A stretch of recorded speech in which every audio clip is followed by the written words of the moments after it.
Plastic Christmas tree.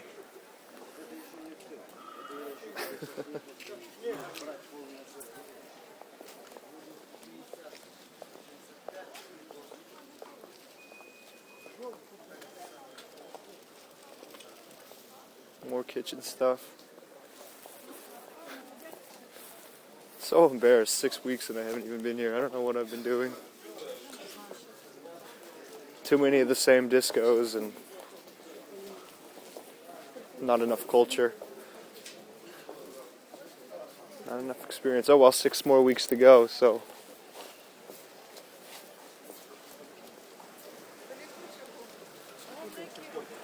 It's been so interesting about leaving the U.S. and leaving my entire life behind and just haven't really communicated with much of anybody since I've been gone. Not because I didn't really want to, I just haven't.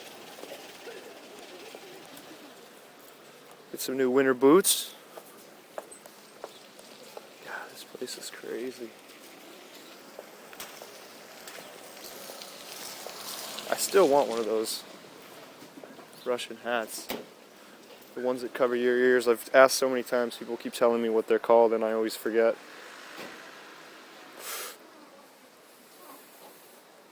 Things are Celsius here, so temperature-wise it's pretty chilly. It's about 0. And that's the high during the day, a lot of times +2, -2, and that's, about 30 degrees, 32 degrees. 0 Celsius obviously is 32 degrees Fahrenheit, so.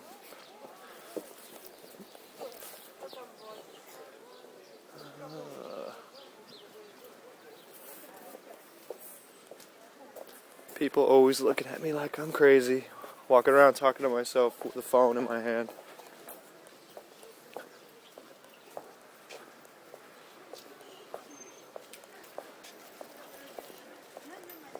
So I guess I just kind of pretend like I'm on the phone and not talking to myself.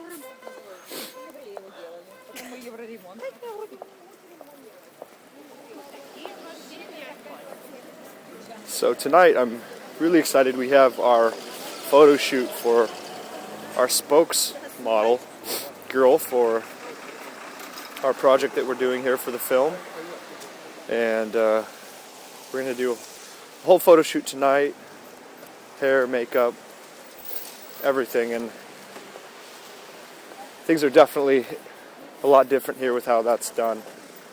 We can get photographers, makeup artists, hair, studio space for much, much cheaper than what we can get it for in the U.S. We also had an interview with a guy that does wedding videography, and really, really, really great work. And we want to hire him. So his rate was that he wanted to charge was about 200 grivna an hour, which, for somebody that's really good with great equipment is laughable. In the US it's about $25 an hour, but it's actually fairly expensive for here in Ukraine. Well, our last videographer that we had, we were getting him for about 80 grivna an hour, which is actually exactly $10 an hour. He is a veteran local news station cameraman, and he works, but the thing is, it's a government TV station. It's owned by the government, so his salary, we heard, was about 1,000 grivna a month.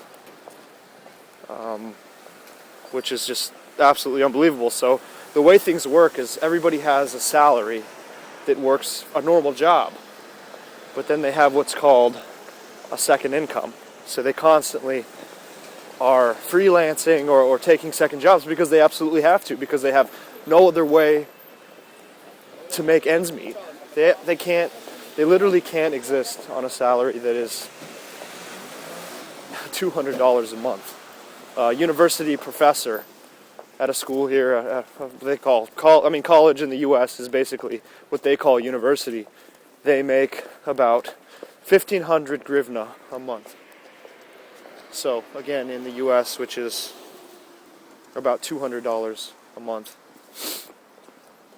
But you know, it's a paradox kind of that we've discovered here, because we can still go to a hotel and we can still spend 3, 4, 500 grivna at a disco or for a nice dinner.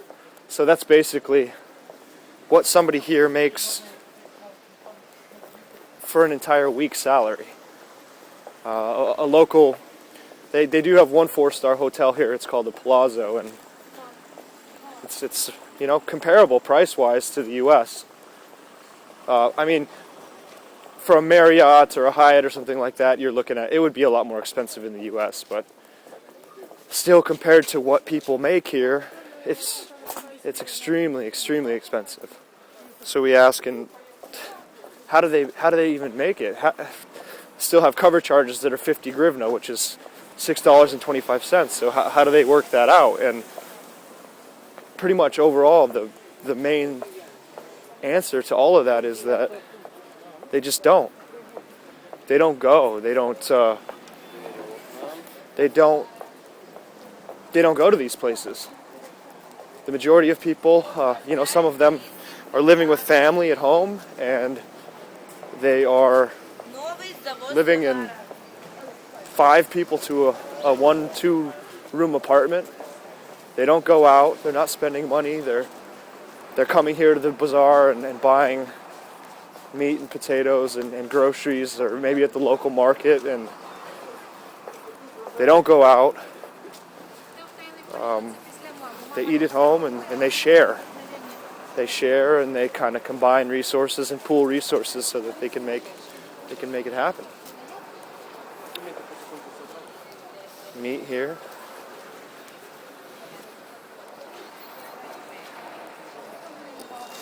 It's just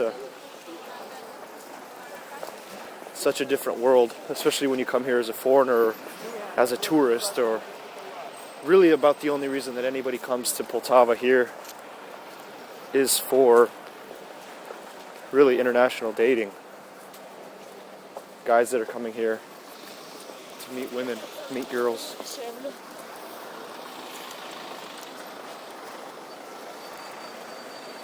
And I think I'm going to be about done with this video because I cannot even feel my hands anymore. Put my glove back on and get it back in my pocket. But still, you know, the funniest thing and the most interesting thing that is so different about the United States is that even as poor as these people are, I mean, it's not like some of the other third world countries that I've been to, and poor people, these people are more somber. There's almost like a general sadness, and somebody that I talked to about them said, it's, you know, life is much, much harder here. It's much, much colder. You know, it's not like Tijuana where you can stay warm even when you have nothing. So much more somber, more of a sadness. People don't smile a lot here, men especially. It's pretty rare that you'll see anybody smiling around, but still, my point is that even with the money that they make, especially the women, they are always so well put together. You won't see them going out in baggy t-shirts and shorts and flip-flops. I mean, you look at the women as just, even in this poor marketplace, they're always put together. They have nice shoes. They're always well-dressed. Always wear high heel and stiletto boots. And again, I don't know how it is that they even can afford this, but they do.